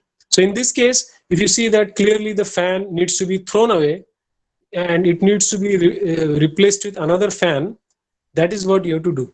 I mean, not personally, you have to request your management or your HR to take care of that, and they always do that. So that's not a problem. But it's your job to tell them, because all of a sudden, how will they know? You are there in the classroom every day, so you are the best judge of what's happening. So it's your duty to, when you see something happening, you have to do something about it. Then last point, never distort facts or teach incorrectly. So this is one thing that I really need to mention. This doesn't happen very frequently, but sometimes some teachers teach some very wrong things in their classrooms, and the students end up learning something completely wrong. That's what we should never do. Before going for any lecture, all instructors, teachers, professors, they have to make sure, they have to double check their material and make sure everything is right, and only then they should deliver it to their students, their target audience. Then you have to maintain your own physical and mental health. That is very self-explanatory. I don't need to mention, I need to elaborate too much on that. Then you have to honestly account for all funds committed to your charge. Let's say if you have got some funds for emergency, student maintenance or something. Let's say, for example, you have some emergency student funds, and one student approaches you, and he or she says that he or she wants to present at a conference, and then he or she wants to print out a poster, but that will cost him or her 1,000 rupees, and he or she does not have the money to do that. Then you can give funds to the students from your account, because you have been given those funds for a specific reason. You have been given those funds so that you can allocate those to the right students who are in need of those funds. And later on, depending on the university policy, either you can ask the student to return those funds, or in some cases, some really good institutes don't even ask the students to refund. Whatever funds they get for these purposes, they don't ask the students to refund those. Like I'll give a related example. When I was working as a postdoc, my boss sent me to a conference in Washington DC. First of all, postdoc is a job. It's a paid position. Why job? Why just postdoc? In the United States, even a PhD is a job. You actually earn. I was earning and I was paying taxes. So if PhD is a job, postdoc is definitely a job. So when I was working as a postdoc and paying taxes, my boss sponsored my entire visit to Washington DC. I rented a car, a very posh car. The car, the expenses were covered, and then I rented a posh car just because my boss asked me to do it. He was okay with that. So I said, if he's okay with it, I'm okay with it. And I had the driving license. So I rented it, went there, presented my work. People liked my work. And my entire stay in Washington, D.C., the hotel stay, food, everything was covered. So just an example. So what you can do as an instructor is, coming back to the slide, if you have been allocated certain funds for helping your students, you have to do that thing responsibly. All right, next point. You have to refrain from making false statements about your institute or about your students. Many times people like to gossip, although gossiping is not a good practice. So on social media, WhatsApp, Facebook, or somewhere else, even in the staff room or somewhere else, don't just refrain from gossiping and talking about people behind their back. It's a very unethical practice. If you have some concerns, voice those concerns in a polite manner to that person, but never talk behind anybody's back. It's a very unethical practice and something we should avoid. That's something we should avoid. Then last but not the least, we should always adopt a positive attitude, and we should always encourage our students to learn and innovate. Because if we don't do that, who else will? It is our responsibility as mentors to promote a culture of innovation, to foster an innovation culture, an innovation-based culture. And that's why we should have a positive attitude. That's why we should encourage our students to constantly learn, to constantly innovate, and to contribute to society meaningfully. All right, the last point, business ethics. Now, again, there are lots of overlaps, so I'll not go over the points that I've already covered before. I'll quickly highlight only a few things that are of importance to us, and then we can move on, and then if you have any questions, you can let me know. So you have to respect your employer's IPR. You have to refrain from sharing business related secrets or with unauthorized entities. This is extremely critical, because what happens is, let's say if you're working at a pharmaceutical company and you know that a certain compound that your colleague has manufactured, your colleague has synthesized using his skills in organic chemistry. Synthetic organic chemistry is actually a very potent anti-tumor compound, and then you disclose this information to somebody else, and that somebody else happens to be, and that somebody else is a person from China. What will the person do? He'll immediately go and manufacture it, start selling it for cheap, but then he'll manufacture it in a very horrible way using zero quality control, and that medication will be full of heavy metals and toxic compounds. So first of all, your IPR got violated. On top of that, your company lost income worth millions of dollars. But most importantly, the patients will suffer enormously because they'll end up getting medicines that are of extremely low quality. So in order to avoid that, this is just one example. In order to avoid that, you have to protect the intellectual property rights of your employer at all costs. Very important. Then you have to avoid employee harassment.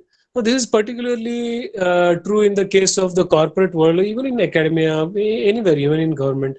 We should never harass anybody. It could be a colleague of any gender. Harassment is completely unethical.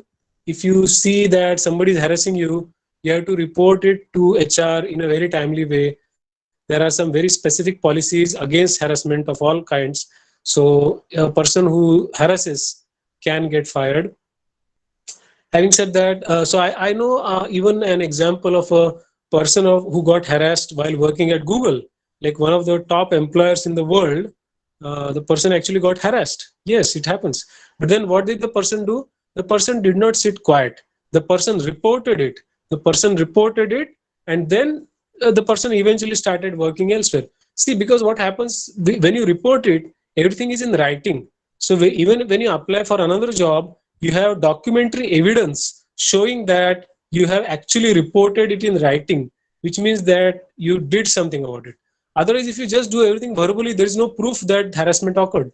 So the next employer will say that, how do we know that harassment occurred? So all those complications are there. So put everything in writing, but do it. All right. And then, of course, behave very professionally with your colleagues. So this question will never arise. You don't need to go through these things if you behave professionally. Next one. Never falsify data for commercial gains. Just because your business wants to gain millions of dollars from your product or service does not mean or does not give you the authority to falsify data. That is very unethical. So never do that. And never make your team overwork. This is very important, especially in the corporate world. You cannot simply make your team overwork.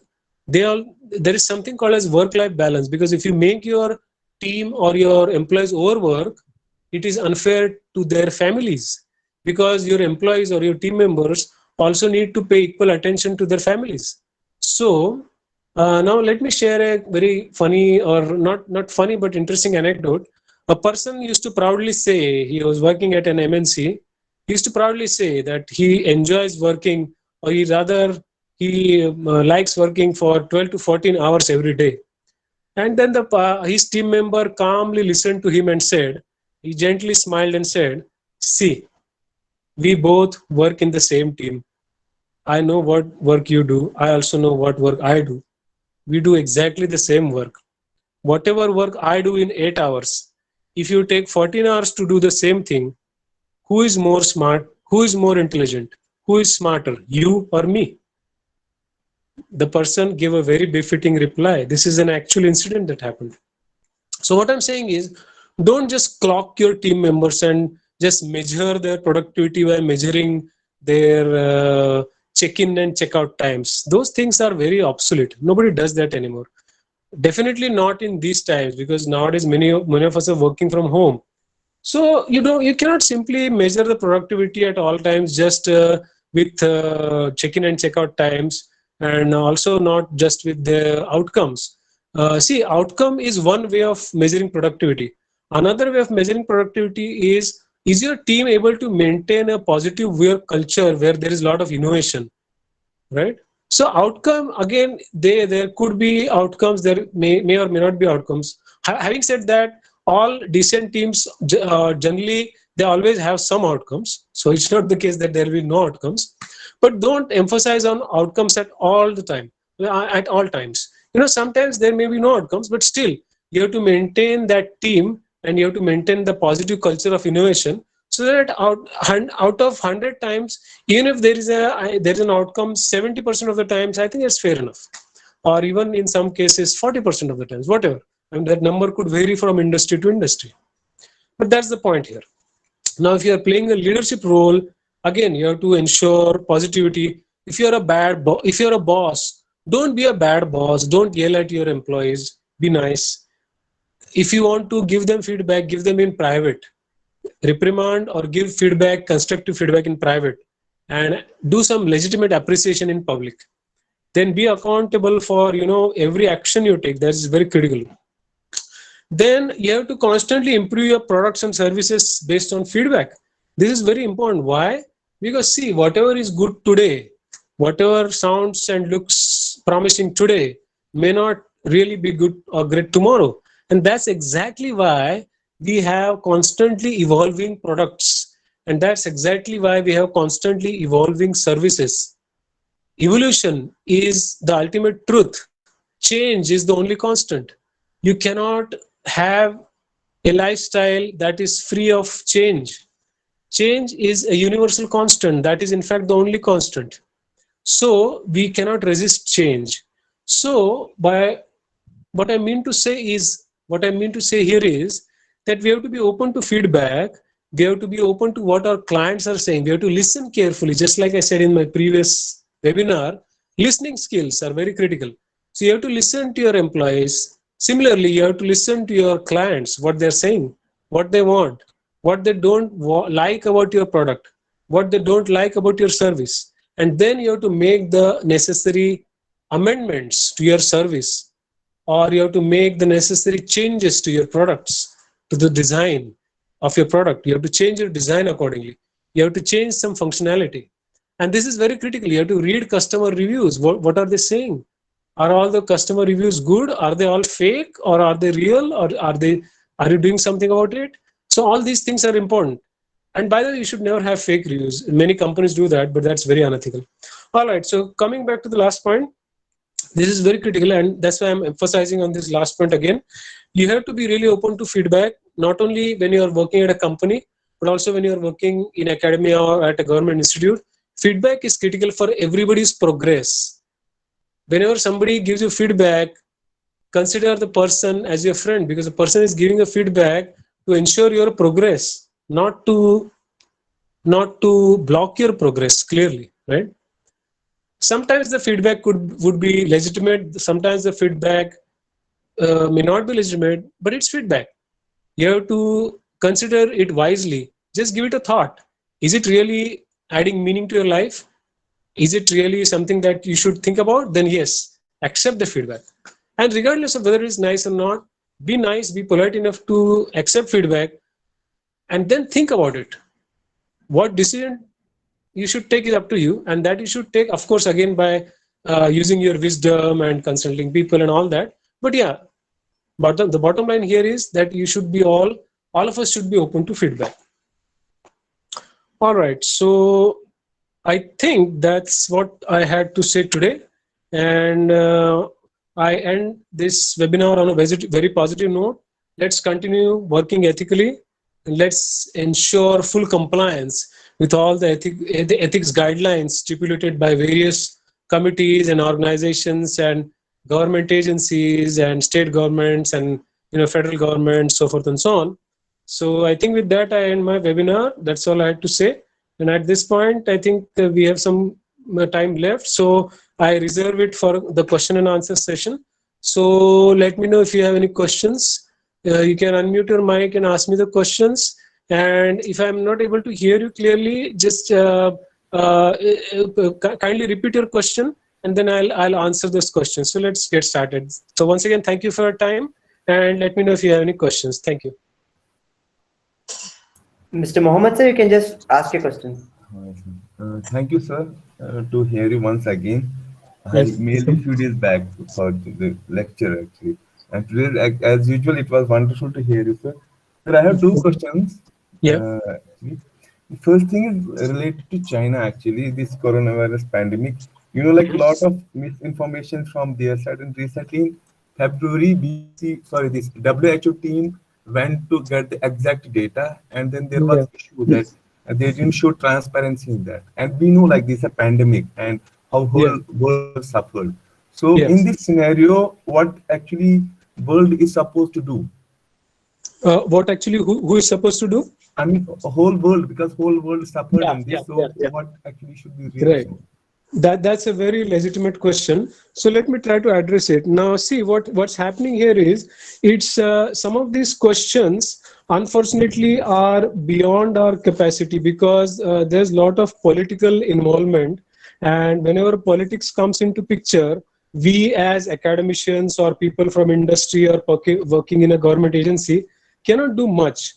So what we can only hope for is that whoever is in charge of it, in this case probably the World Health Organization, they do a good job. But unfortunately, that is also very unlikely in this case, because owing to certain political affiliations, even the World Health Organization today is China's puppet, unfortunately. So it's a very horrible thing that's going on today. So the only possible remedy to this, as an individual or as the citizen of a proud country, India, that is manufacturing vaccine for the world, is that we have to ensure that we hit China where it hurts the most. How can we do that? Stop buying products that are made in China. All of us, we should stop doing that. We should stop. I myself, I first of all never used to buy Chinese things, but I have started massively advocating to people that we have to really ensure that this happens on a continued basis as an individual, because that's all we can do at this point, and hope for the best. The rest, I think we have to leave up to various governments. And one more thing that I want to stress here is, do not get, all of us should not get disturbed because of these happenings. I have myself stopped following too many of these things, because what happens is, at the end of the day, they disturb my mental balance. So I say, whatever good things I can do in my capacity, I will do. Whenever I get a chance to bash China, I will do it, just like I did today. So that's what I'm saying. Whatever I can do in my capacity, I'll do it. So likewise, all of us can do something similar and hope for the best. I think that's what I can say at this point. Chandra Kumar, any questions? Yes, ma'am. I have one more question. Am I allowed? Yeah, you can. Sure. Yeah, thank you. Sir, one more question actually in this pluralism.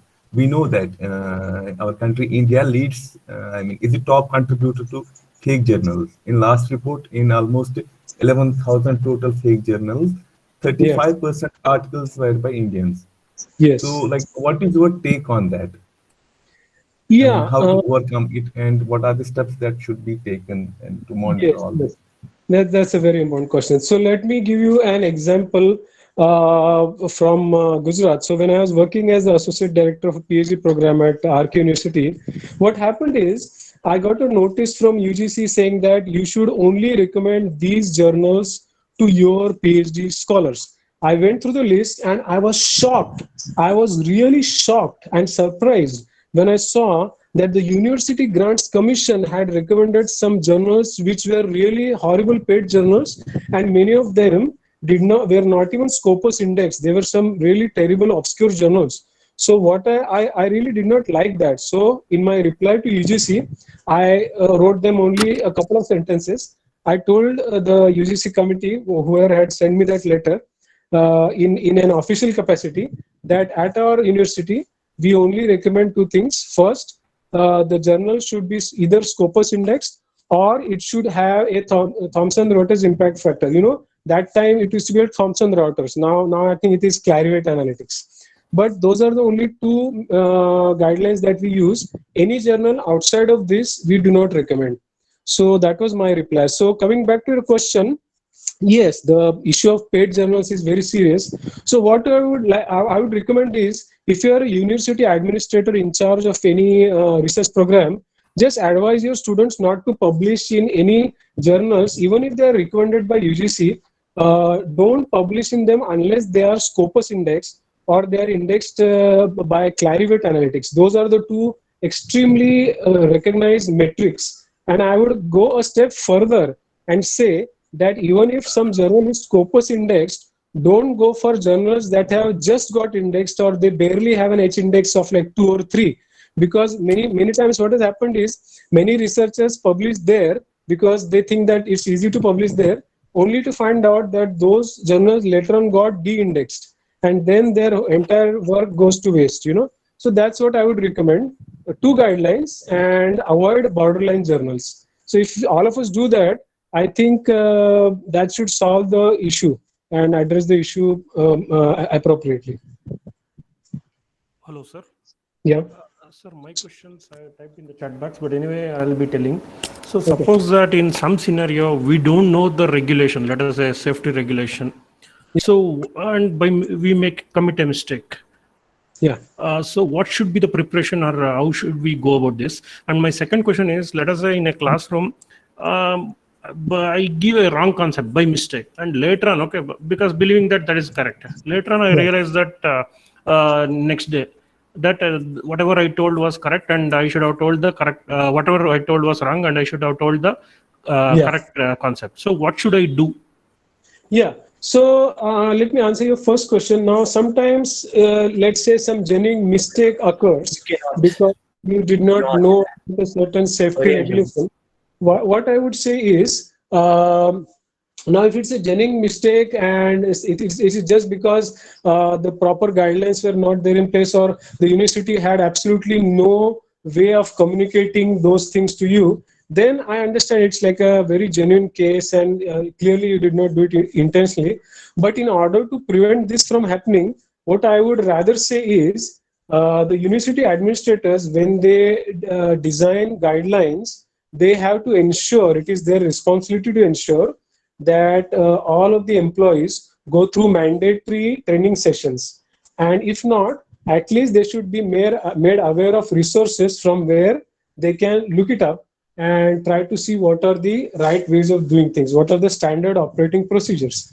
Now, many times it's a lack of knowledge that's mainly the culprit. But unfortunately, let me tell you the legal side of it. Now, I have also talked to many lawyers, and you know, unfortunately, what they say that not having the knowledge of a particular safety regulation cannot be provided as an excuse in a court of law.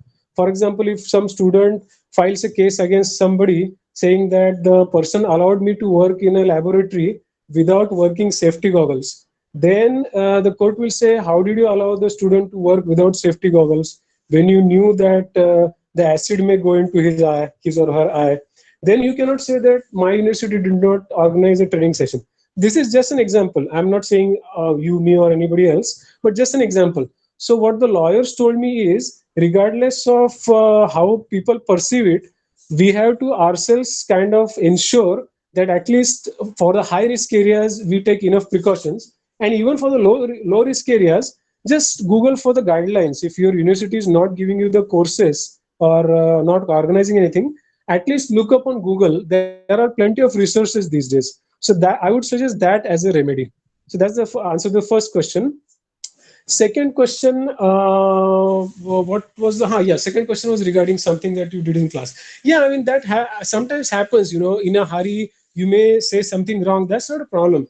Like you can always go say, and very next day, you can say, oh, by the way, yesterday in class, we discussed this. And, I was in a hurry. I was busy with so many things and something happened. And by mistake, I might have told you something wrong, but it's my moral duty to correct myself. So I am doing this. What will happen? Students will start respecting you 100% more. Why? Because they know that you're a very genuine instructor.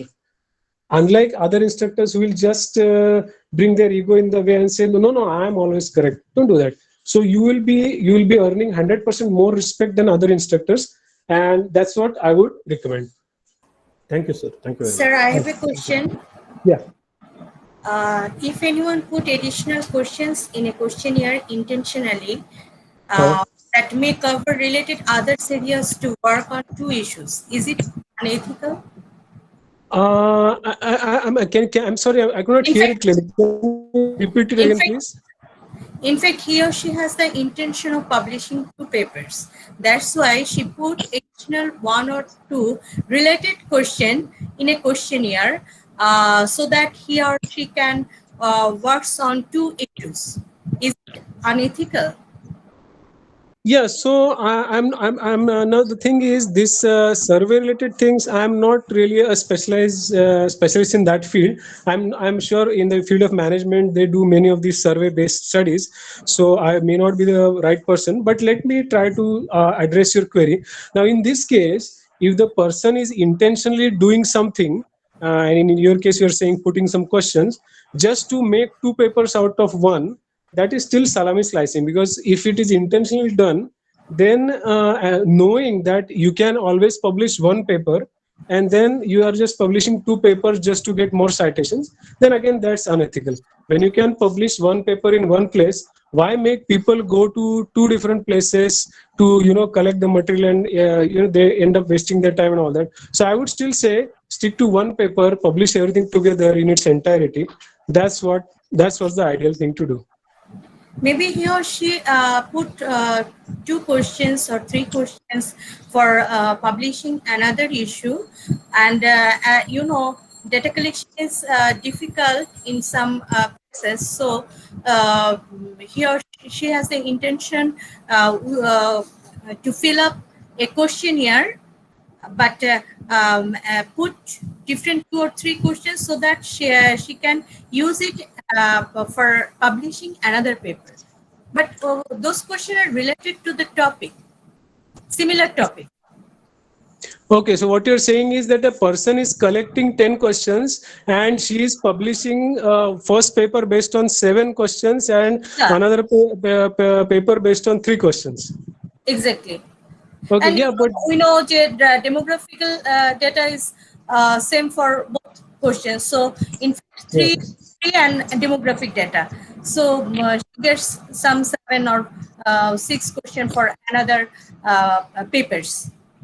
Okay, well, in this case, if you think, and you can also talk to experts from your area, if you think that providing the answers to all of those 10 questions in entirety in 1 paper does justice to the content, then you should do that. If you feel that it's not really required and those 2 are slightly different and you're only collecting 10 questions for the sake of saving time, although last 3 questions are not related to the first 7 questions, then it's a different story. Then that's fine. Thank you, sir. All right. Any other questions? Any questions? Yeah.